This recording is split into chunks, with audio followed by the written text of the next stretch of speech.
concept of government power is a strange and complex cipher. The existence of governments has always been predicated on assumptions of necessity, but few societies have ever truly considered what those necessities might be. What is government actually good for? What do they do that is so important?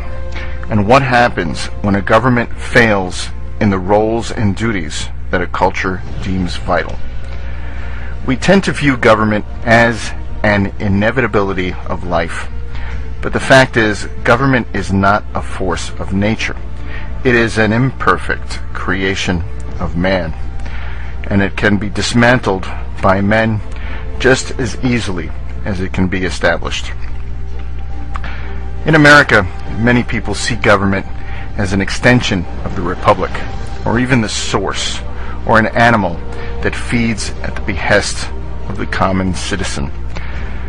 An often heard argument against the idea of drastic change or even rebellion within the establishment system is the assertion that the government is us, that it is made of Americans, by Americans, and for Americans, that there is no separation between the public and the base of power.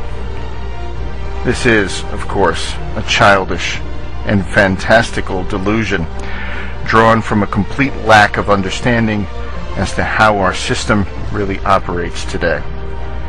How many people out there who make this argument really believe at their very core that they have any legitimate influence over the actions of the state? I wager not many.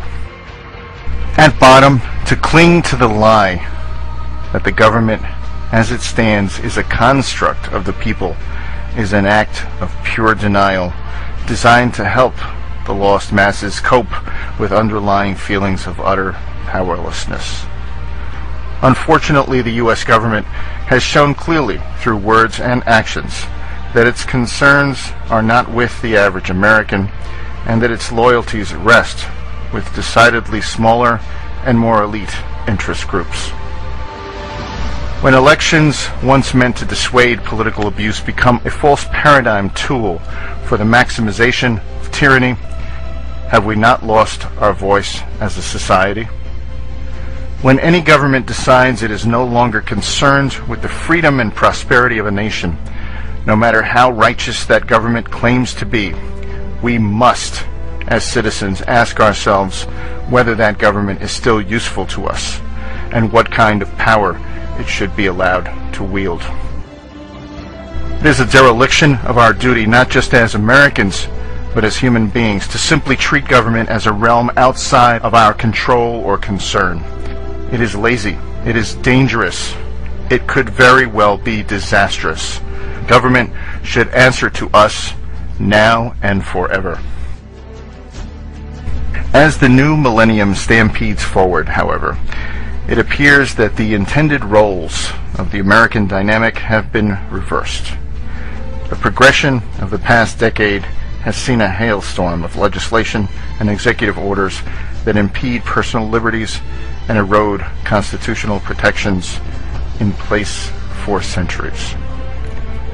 So many trails toward totalitarianism have been blazed recently that it is becoming difficult to track them all. And yet, I do not think many in our country have asked themselves what this means to their future. What kind of rights are you ready to hand over to government? How many aspects of your life should the establishment be able to dictate? How much freedom are you willing to give away? While pondering these questions, each man and woman should also take into account the powers that those in government think they deserve. What have they asked for lately? What have they taken without permission?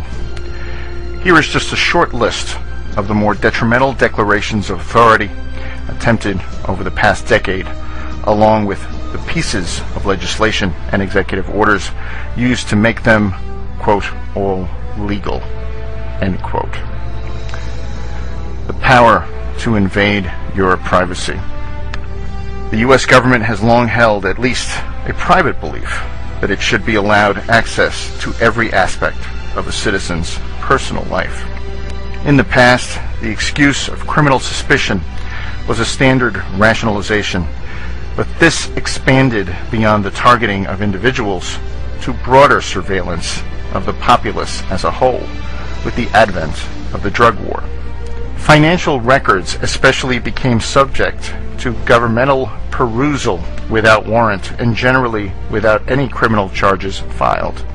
This trampling of the Fourth Amendment over a fabrication of a war on substances that by all rights should be legal anyway was just a taste of what was to come.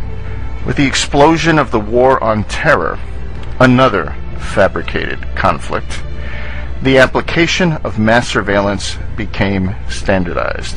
The Patriot Acts and the FISA bill, both upheld by so-called Republican and Democratic presidents, have opened the door for centralized electronic spying in the name of national security. Never before has the world seen such an unbridled assault on the private lives of common citizens. The Big Brother grids of the Soviet era are child's play compared to the data mining of the 21st century. And this tyranny is made possible by the marriage of government and corporate interests, working in tandem to ensure an ever-tightening net. The usual ill-conceived debate point for such surveillance is the claim that it is for the greater good, for our own safety, and that if we have nothing to hide, we have nothing to fear. It is not uncommon for slaves to embrace the loss of privacy in the name of safety, even if that feeling of safety is an illusion. But in the end, whether we have something to hide is none of the government's concern. In a true republic, innocent until proven guilty is a paramount ideal, and this ideal cannot exist in a country where everyone is treated as a suspect at every moment of every day. No politician, no corporate body, no president, no alphabet agency in existence is exalted enough to play the all-seeing, all-judging eye of God. This kind of power in the hands of any organization whose sole purpose is self-preservation and expansion at any cost is absolutely unacceptable. The power to silence. From the DHS to the private Federal Reserve, to Google and Facebook, the tides of opinion and social observation are being tracked, cataloged, and flagged for future intervention. With active programs now in place to identify and isolate negative online criticism of these institutions, as well as to marginalize freelance web journalists and more mainstream media icons with a strong voice, the general public is finally beginning to see what we in the Liberty Movement have been warning about for years. The invasion of privacy is merely the first step in the process of silencing dissent. If the citizenry is put in a position in which they know they are constantly being watched, they may decide to censor themselves to avoid possible retribution. In fact, the destruction of free speech has always been accomplished in history, first by the target population itself. Terrified of real and imagined consequences, people begin to filter their own views until a single, harmless, and homogenized collective voice forms. The near miss of SOPA legislation has proven as well that the government hopes to one day be able to summarily vaporize internet outlets based on whatever guidelines they see fit to apply. It also shows that the American public is not going to roll over while this occurs. I think it is safe to say that the internet is the very last bastion of free speech in the world, free from filtration, bureaucratic meddling, and corporate vampirism. SOPA was a test case.